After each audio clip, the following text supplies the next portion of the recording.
student, I am Gopi Kumar Srivastav and this is my 7th video of economics previous year paper 2019. In this video we are discussing the question number 8. So चलिए इसे हम लोग discuss करते हैं question number 8 को। इस question में हमें डिस्कस करना है कि किस प्रकार से इस प्रैक्टिकल क्वेश्चन को बनाएंगे। जैसे यहाँ क्वेश्चन दिया हुआ है आपका, आप देख सकते हैं, estimate the change in annual income if the marginal propensity to consume MPC is 0.75 and change in the initial investment is 2000 crores।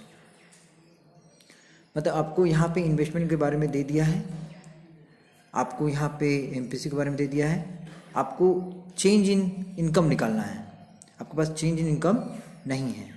देखिए सबसे पहले के का जो फॉर्मूला है वो 1/1 माइनस MPC होता है। तो 1/1 MPC का मतलब हो गया, MPC यहाँ पे 0.75 है। तो अगर आप 1 से 0.75 को घटाते हैं तो आपको 0.25 आएगा और पॉइंट हटाओगे तो 00 जाएगा और ये 4 कट के आ जाएगा। मतलब के से अगर निकालोगे, के मतलब क्या, मल्टीप्लायर, तो आपका आंसर 4 आएगा।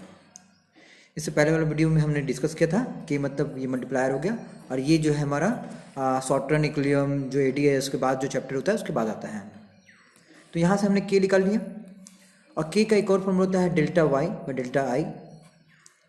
डेल्टा आई का मतलब होता है इनिशियल इन्वेस्टमेंट जो यहाँ पे दिया गया है, देख सकते हैं आप 2000। के हमने 4 निकाल लिया है और इनकम हमें पता नहीं है और इन्वेस्टमेंट हमारा 2000 है। तो बिल्कुल सही है, यहाँ कुछ नहीं है तो 1 है। इसे हम लोग क्रॉस मल्टीप्लिकेशन कर देंगे तो हमारा डेल्टा वाई निकल जाएगा 8000 करोड़, है ना। तो 8000 करोड़ देख सकते हैं आप यहाँ पे निकाल के दिखाया गया है। तो इस प्रकार से हम इस क्वेश्चन को भी सॉल्व कर लेते हैं। अगला क्वेश्चन है हमारे पास जो फिर सेंट्रल बैंक से रिलेटेड है। मतलब सेंट्रल बैंक का जो क्वेश्चन होता है बहुत ही ज़्यादा इंपॉर्टेंट होता है। Discuss briefly the credit controller function of central bank. आपको यहाँ पे डिस्कस करना है क्रेडिट कंट्रोलर फंक्शन ऑफ किसका, सेंट्रल बैंक का। तो सेंट्रल बैंक का दो ही क्रेडिट कंट्रोल का फंक्शन है, quantitative method and qualitative method. Credit controller का मतलब होता है कि किस प्रकार से सेंट्रल बैंक कमर्शियल बैंक को कंट्रोल करेगा, किस प्रकार से लोन देगा, किस तरह से इंटरेस्ट लगाएगा। तो इस सभी बातों को हम लोग क्रेडिट कंट्रोल बोलते हैं और ये बहुत ही ज़्यादा एग्जाम में पूछा जाता है। By credit control we means the flow of credit can be regulated in such way that it may rise और fall according to the need of economy. यहाँ पे according to need of economy के अनुसार, need of economy के अनुसार जो होता है कि क्रेडिट का या इनकम का जो है फ्लो होता है और मतलब फ्लो हो सकता है, स्लो डाउन हो सकता है, घट सकता है, बढ़ सकता है। मतलब सिंपल सी बात अगर हम बात करें आपसे तो किस प्रकार से पैसा फ्लो करता है कमर्शियल और सेंट्रल बैंक के बीच में और इकोनॉमी में, वो आपका क्रेडिट फ्लो कहलाता है। और ये रेगुलेट जो है, ये चाहे राइज हो या फॉल हो, ये अकॉर्डिंग टू इकोनॉमिक के नीड के अनुसार किया जाता है। जिस तरह का अर्थव्यवस्था में जरूरत होगा पैसों का, उसी तरह से क्रेडिट का मतलब लोन का एबिलिटी प्रोवाइड करता है सेंट्रल बैंक कमर्शियल बैंक को। तो समझने की कोशिश कीजिएगा, जैसे कि मान लीजिए कोई कमर्शियल बैंक है और यहाँ पे आप सेंट्रल बैंक को दिखा सकते हैं। इसको और भी डिस्कस करते हैं। देखिए सेंट्रल बैंक कमर्शियल बैंक को तभी लोन देता है, तभी मनी सप्लाई करता है, तभी क्रेडिट कंट्रोल पैसा देता है जब लगता है कि कमर्शियल बैंक को ज़रूरत हो तब। ऐसा नहीं कि बहुत ज़्यादा पैसा देते जा रहा है। इससे क्या होगा, इन्फ्लेशन आ जाएगा, जो कि बहुत ही दिक्कत के सवाल हैं। तो यहाँ पे इन्फ्लेशन नहीं आने देने के लिए बहुत सारे उपाय किया गया है, उसे हम लोग समझते हैं। तो this central bank this can be done by the central bank by using the 2 type of method. मतलब सेंट्रल बैंक जो है कमर्शियल बैंक को 2 मेथड से कंट्रोल करता है, जिसमें पहला मेथड आता है आपका क्वांटिटेटिव मेथड। उसमें भी बहुत सारे मेथड है, जैसे bank rate, open market operation या कैश रिजर्व रेशियो या statutory liquidity ratio. Previous video में हमने डिस्कस किया था, फिर से हम लोग डिस्कस कर रहे हैं इसके बारे में, but we already discuss about this. तो हम लोग इसके बारे में थोड़ा बहुत डिस्कस करेंगे कि आखिर ये क्या है, नहीं है, ठीक है। तो देखिए बैंक रेट एक ऐसा रेट होता है जिसमें जब कमर्शियल बैंक सेंट्रल बैंक से लोन लेता है तो जिस रेट पे लोन लेगा उसको बैंक रेट बोलते हैं। ओपन मार्केट ऑपरेशन वो मार्केट होता है जहाँ पे आपका कोई भी कमर्शियल बैंक अपना शेयर्स को बेच सकता है सेंट्रल बैंक को, या सेंट्रल बैंक अपना शेयर को बेच सकता है। तो जिस मार्केट में सेंट्रल बैंक और कमर्शियल बैंक के बीच में शेयर्स को बेचा या खरीदा जाता है उसे ओपन मार्केट ऑपरेशन कहते हैं। फिर हमारे पास है रेपो रेट और रिजर्व रेपो रेट। देखिए जरा ध्यान सुनिएगा, जब कमर्शियल बैंक सेंट्रल बैंक के पास लोन लेने जाता है तो वो अगर शॉर्ट टर्म के लिए लेगा तो उसको हम लोग रेपो रेट बोलते हैं, लॉन्ग टर्म के लिए लेगा तो हम उसको बैंक रेट बोलते हैं। आपको यहाँ पे समझना पड़ेगा। देखिए एक बैंक रेट होता है, एक रेपो रेट होता है। ये दोनों कंडीशन में सेंट्रल बैंक कमर्शियल बैंक के पास कमर्शियल बैंक सेंट्रल बैंक के पास जाता है लोन मांगने के लिए। बट अगर शॉर्ट टर्म के लिए मांगेगा तो वो रेपो रेट कहलाएगा। शॉर्ट टर्म पे जिस तरह से इंटरेस्ट लगेगा, ब्याज लगेगा, वो आपका बिल्कुल रेपो रेट कहलाएगा। और दूसरा बैंक रेट अगर लॉन्ग टर्म के लिए ले रहा है तो, ठीक है। और रिजर्व रेपो रेट का मतलब क्या होता है जरा समझिएगा। मान लीजिए पब्लिक, आम पब्लिक जो है वो पैसा कहाँ जमा करता है, वो कमर्शियल बैंक में करता है। तो कमर्शियल बदले में क्या देता है कमर्शियल बैंक, उसको ब्याज देता है, इंटरेस्ट देता है उस अमाउंट पे। उसी प्रकार से अगर पब्लिक कमर्शियल बैंक के पास जाता है तो कमर्शियल बैंक जो है वो सेंट्रल बैंक के पास जाता है। अब वो भी पैसा यहाँ जमा करता है, डिपॉजिट करता है, बदले में उसको इंटरेस्ट देता है, ब्याज देता है सेंट्रल बैंक। तो जब सेंट्रल बैंक ब्याज देगा कमर्शियल बैंक को, उसको हम लोग जिस रेट पे देगा उसको हम लोग रिजर्व रेपो रेट कहते हैं। I hope all understand. अब इसके बाद हमारे पास है स्टैट्यूटरी लिक्विडिटी रेशियो, उसका मतलब SLR होता है। इसके बारे में मैं आपको डिस्कस कर देता हूँ। देखिए इसका मतलब क्या होता है। देखिए एक होता है LRR, जिसको दो भागों में बांटा गया है, CRR और SLR। कोई भी कमर्शियल बैंक सेंट्रल बैंक के पास जितना भी वो डिपॉजिट है, जैसे मान लीजिए 1000 करोड़ है तो उसको कुछ डिपॉजिट 100 करोड़ जो है सेंट्रल बैंक के पास रखेगा। ये लीगली कंपल्सरी है हर कमर्शियल बैंक के लिए कि वो सेंट्रल बैंक में पैसा को रखे। जिस परसेंटेज में रखेगा उसको हम लोग CRR कहते हैं। ये नॉर्मली 10 से 15% या 20% हो सकता है। उसके बाद सेंट्रल बैंक कुछ पैसा यहाँ पे रखता है, कुछ पैसा इसी का अपने पास भी रखता है। मान लीजिए 20% अपने पास रखा या 200 करोड़ अपने पास रखा, जिसको SLR बोलते हैं, जिसको हम लोग स्टैट्यूटरी लिक्विडिटी रेशियो कहते हैं। तो ये भी समझ में आ गया होगा आपको। चलिए अब हम लोग आते हैं क्वांटिटेटिव मेथड में। तो क्वांटिटी और क्वालिटेटिव में क्या अंतर है ये भी डिस्कस कर लेते हैं। The method which affect the overall supply of credit in the economy, ऐसा मेथड जो पूरे सप्लाई, जो भी क्रेडिट सप्लाई है मनी का, या जो मनी सप्लाई है मार्केट में, उसको पूरी तरह से अफेक्ट कर दे, उसको क्वांटिटेटिव मेथड कहते हैं। और जो अगर हम लोग क्वालिटेटिव मेथड के बारे में बात करेंगे तो this method focus on the alternative usages of credit in the economy. मतलब क्या अल्टरनेटिव यूजेज हैं, जैसे मतलब कि ये आपको दूसरा तरीका बताएगा। चलिए देखते समझाते हैं आपको। जैसे कि इसके अलावा अगर कोई तरीका है तो वो क्वालिटेटिव मेथड है, इसलिए इसको अल्टरनेटिव यूजेज कहा गया है क्रेडिट इन द इकोनॉमी का। इससे भी हम लोग अच्छे से समझते हैं। पहला है मार्जिन रिक्वायरमेंट। मार्जिन रिक्वायरमेंट का मतलब क्या होता है, कोई भी पब्लिक चलिए देखते हैं इसको अच्छे से समझाते हैं। चलिए इसको कलर बदल लेते हैं हम लोग।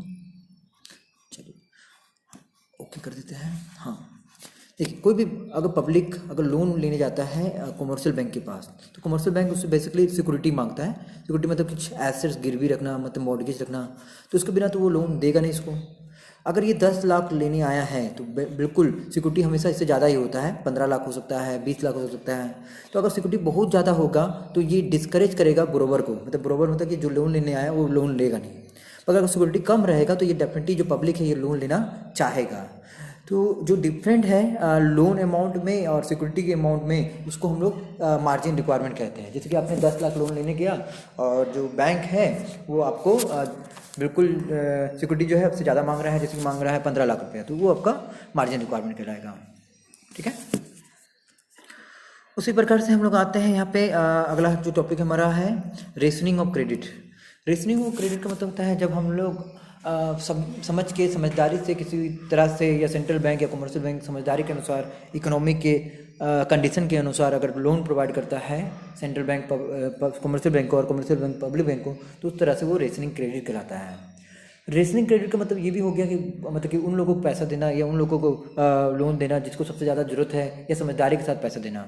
ऐसा नहीं कहीं कोई जुआ खेलना चाहता है तो आप उसको लोन दे रहे हैं ना, उस समय आपको लोन देना नहीं है। डायरेक्ट एक्शन का मतलब होता है कि अगर कोई भी कमर्शियल बैंक सेंट्रल बैंक का बात नहीं मानता है तो कोई सेंट्रल बैंक जो है वो डायरेक्ट एक्शन ले सकता है उसके खिलाफ, किसी भी कमर्शियल बैंक के खिलाफ जो उसकी बातों को नहीं मान रहा है, वो डायरेक्ट एक्शन में आता है। फिर मोरल सॉल्यूशन में होता है कि आपका रिक्वेस्ट करता है, ऑर्डर देता है, आप जो भी कह दीजिए। इसमें नैतिकता का बात होता है, समझाने की कोशिश करता है सेंट्रल बैंक कमर्शियल बैंक को कि इस समय आपको लोन देना है या नहीं देना है। जो भी बातें हैं लोन देने से रिलेटेड और नहीं देने से रिलेटेड वो सेंट्रल बैंक की ही तय करती है। बिल्कुल ठीक है। चलिए, तो ये हमारा पढ़ा हुआ है, इससे हमने पढ़ा दिया है, बट फिर भी हम लोग थोड़ा सा इसको डिस्कस कर लिए हैं। अब हमारे पास जो है एक लास्ट ही टॉपिक है जिसको हम लोग एक बार और डिस्कस कर लेंगे क्योंकि ये रिपीट भी किया गया है। ठीक है, चलिए देखते हैं इसे हम। डिस्कस करते हैं। यहाँ लिखा गया पहला 24 क्वेश्चन का पहला ए में, ये देख सकते हैं आप, 3 + 3 मतलब 6 मार्क्स का है। और ये कौन सा चैप्टर से आया है वो भी मैं डिस्कस कर देता हूँ। जैसे हमारा पहला जो क्वेश्चन है 24 का ए, वो जो क्वेश्चन है वो बिल्कुल ट्रेड डेफिसिट के बारे में बात कर रहा है। और करेंट अकाउंट डेफिसिट मतलब ये डेफिनेटली आपका बीओपी चैप्टर का है, बैलेंस ऑफ पेमेंट का है। दूसरा क्वेश्चन फॉरेन एक्सचेंज रेट का है, क्योंकि फॉरेन एक्सचेंज रेट की बात किया है। ठीक है, तो आप समझ गए होंगे इस बात को। चलिए अब हम लोग डिस्कस करते हैं इसके बारे में और डिटेल से।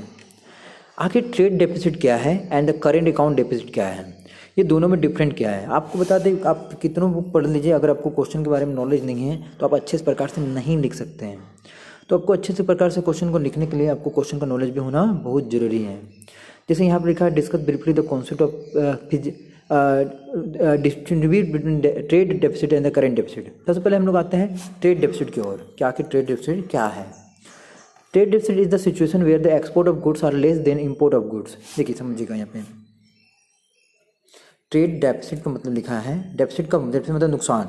नुकसान कब होगा?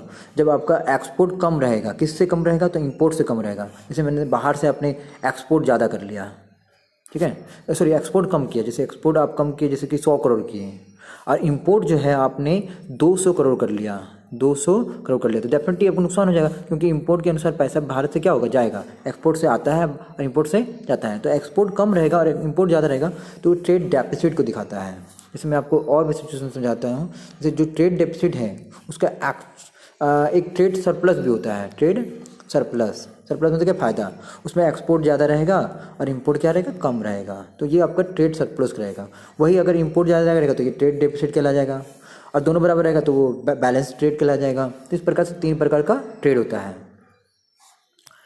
While trade deficit in the current account is the situation where the inflow from the visual BOT and invisible item are less than outflow of the visual item and invisual item. देखिए visual item और invisual item क्या होता है वो भी मैं discuss करता हूँ, आपको समझाने की कोशिश करता हूँ।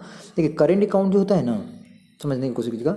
एक करेंट अकाउंट मिलेगा आपको बीओपी में, एक कैपिटल अकाउंट मिलेगा, ठीक है।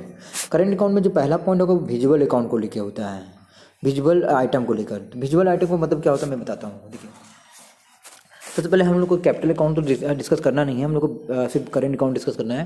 तो मैं आपको बता दूँ करेंट अकाउंट में क्या होता है ना, पहला पॉइंट जो होता है वो आपका विजुअल आइटम आता है। विजुअल आइटम का अनुसार ये होता है कि अगर मान लीजिए किसी प्रकार का भी गुड्स को सिर्फ एक्सपोर्ट इंपोर्ट कर रहे हैं, सिर्फ गुड्स को, तो वो विजुअल आइटम कहलाता है।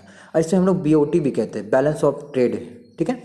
और ये करेंट अकाउंट का मतलब कि जो हमारा BOP है उसको 2 भागों में बांटा गया है, करेंट अकाउंट और कैपिटल अकाउंट। और करेंट अकाउंट के अनुसार भी कुछ भाग हैं जिसको हम लोग डिस्कस कर रहे हैं। जिसमें पहला भाग है विजुअल आइटम, जिसमें हम लोग सिर्फ और सिर्फ गुड्स का एक्सपोर्ट और इंपोर्ट करते हैं। मतलब अगर किसी देश से आप गुड्स का एक्सपोर्ट और इंपोर्ट कर रहे हैं तो वो आपका विजुअल आइटम में आता है। उसी प्रकार से करेंट अकाउंट का जो दूसरा भाग होता है, करेंट अकाउंट का जो दूसरा भाग होता है, पहला तो विजुअल हो गया, ठीक है। विजुअल अगर सिर्फ गुड्स का कर रहे हैं। इनविजुअल मतलब होता है कि अगर सर्विस का लेन देन कर रहे हैं या एक्सपोर्ट इंपोर्ट कर रहे हैं तो वो इनविजुअल में आ गया। तीसरा आता है यूनिलेटरल ट्रांसफ़र। यूनिलेटरल ट्रांसफ़र इसका मतलब होता है कि अगर आप किसी देश से गुड्स को गिफ्ट को लेना देना या मनी सप्लाई करना या किसी गुड्स एंड सर्विस के अलावा भी आपको लेन देन करते हैं तो यूनिलेटरल ट्रांसफ़र होता है। इस तरह का यूनिलेटरल जो ट्रांसफर होता है वन साइडेड होता है। वन साइडेड मतलब क्या होता है कि जैसे कि आपका कोई परिवार विदेश में रहता है तो आपने उसके लिए कोई गिफ्ट भेज दिया या मनी ऑर्डर भेज दिया, तो इस प्रकार से आपने भेजा उसके बदले में कुछ नहीं आएगा, तो इस तरह से ये यूनिलेटरल होता है। मतलब वन साइडेड होता है, या फिर बाहर से कोई गिफ्ट आएगा या फिर आप भेजेंगे, दोनों में से एक कंडीशन होना चाहिए। तो ये सभी चीज़ें करेंट अकाउंट में आता है। तो यहाँ कहा गया इनफ्लो के बारे में। इनफ्लो मतलब कि पैसा यहाँ से जाएगा। इनफ्लो मतलब क्या हो गया? जाएगा, आएगा कम, ठीक है। मतलब कि बिल्कुल देख सकते हैं यहाँ पे लिखा गया है where the inflow from are less. Inflow क्या है? कम है। इनफ्लो कम है, कम किससे कम है? आउटफ्लो से। आप यहाँ देख सकते हैं अच्छे से समझ के, ठीक ना, कि अगर इनफ्लो में तो क्या हो गया, मतलब बाहर से गुड्स पैसा आना। आउटफ्लो में तो क्या होगा? बाहर पैसा जाना। तो इनफ्लो कम हो जाए, आउटफ्लो ज़्यादा हो जाए तो डेफिनेटली क्या है? वो डेफिसिट ही कहलाएगा। अच्छे से समझ गए होंगे। चलिए हमारे पास है लास्ट क्वेश्चन, इसमें है फ्लेक्सिबल एक्सचेंज रेट के बारे में। ये जो फ्लेक्सिबल एक्सचेंज रेट जो है ये हमेशा जो एक्सचेंज किया जाता है ये किसी भी दो करेंसी बीच में या तीन करेंसी के बीच में, जैसे डॉलर का दाम, जैसे $1 का दाम मान लीजिए कि 80 रुपीज़ है, तो ये दाम जो है फ्लेक्सिबल एक्सचेंज रेट के अनुसार भी डिटरमाइन किया जाता है, जिसमें डिमांड एंड सप्लाई बहुत अच्छा रोल निभाता है, डिमांड और सप्लाई। तो डिमांड एंड सप्लाई के अनुसार ही फ्लेक्सिबल एक्सचेंज रेट जो है डिटरमाइन किया जाता है कि क्या डिमांड है क्या सप्लाई है, जहाँ पे वो कटेगा आपस में वही आपका क्वांटिटी, यहाँ पे गलती लिख दिया है ना, क्योंकि प्राइस यहाँ पे हो जाएगा और क्वांटिटी नीचे हो जाएगा। ये थोड़ा सा डायग्राम में गलत बना हुआ है। देखिए डायग्राम में जो है ना सिर्फ क्वांटिटी नीचे आ जाएगा, जैसे क्वांटिटी यहाँ रख दीजिए और प्राइस को यहाँ रख दीजिए, बाकी सब सही है इसमें। पर फ्लेक्सिबल एक्सचेंज रेट का मतलब यही जान लीजिए कि जहाँ पे डिमांड एंड सप्लाई तय करता है कि फॉरेन एक्सचेंज रेट का दाम क्या होगा, जैसे $1 का दाम क्या होगा। It is that rate which is determined by the demand for the and the supply for the different currency in the foreign exchange market। बिल्कुल foreign exchange market ऐसा मार्केट है जहाँ पे आप किसी भी करेंसी को दूसरे करेंसी में एक्सचेंज करते हैं तो वो फॉरेन एक्सचेंज मार्केट कहलाता है। It can be shown with the help of flowing graph. मतलब फ्लेक्सिबल एक्सचेंज रेट के बारे में आप इतना जान लीजिए कि ऐसा एक्सचेंज है जिसमें डिमांड एंड सप्लाई के फोर्सेस के कारण जो करेंसी का जो प्राइस है वो तय किया जाता है। ठीक है, तो आप ये डायग्राम को देख सकते हैं यहाँ पे, और ये हमारा जो है 2019 का जो सैम्पल पेपर है ये पूरी तरह से ख़त्म होता है। तो thank you, this video is completed. In the next video we discuss more previous year question. हर क्लास में हम लोग प्रीवियस ईयर क्वेश्चन को डिस्कस करेंगे जो हमारे लिए और आपके लिए सबसे ज़्यादा जरूरी होगा, और इसका जितने भी प्रैक्टिकल क्वेश्चन है उससे भी हम लोग जो है बोर्ड के अनुसार उसको भी मैं दिखाऊंगा किस प्रकार से सॉल्व करते हैं, क्योंकि प्रैक्टिकल क्वेश्चन का भी बहुत ज़्यादा चांसेस होता है आने का, बट आपको यहाँ से एक क्लू मिल जाएगा कि किस प्रकार से क्वेश्चन आता है। तो आप देख सकते हैं कौन सा क्वेश्चन 4 मार्क्स का है, कौन सा क्वेश्चन 3 मार्क्स का है, इस प्रकार से आप समझ सकते हैं। तो ये हमारा जो क्वेश्चन है, ये जो सेशन है, ये 80 मार्क्स का जो क्वेश्चन है वो बिल्कुल कंप्लीट हो गया। और बेसिकली हर क्लास में हम लोग अच्छे से हर नए टॉपिक को डिस्कस करेंगे, और आपको सैम्पल पेपर बहुत ही मदद देगा आपके क्वेश्चन को बनाने के लिए। तो आप इसे इग्नोर ना करें, आप अच्छे से समझें कि जब तक आपको पता नहीं रहेगा प्रीवियस ईयर क्या आया, आप अच्छे से फोरकास्ट नहीं कर सकते हैं। तो अच्छे से सभी को देखें, सबको समझें। Thank you, this video is completed.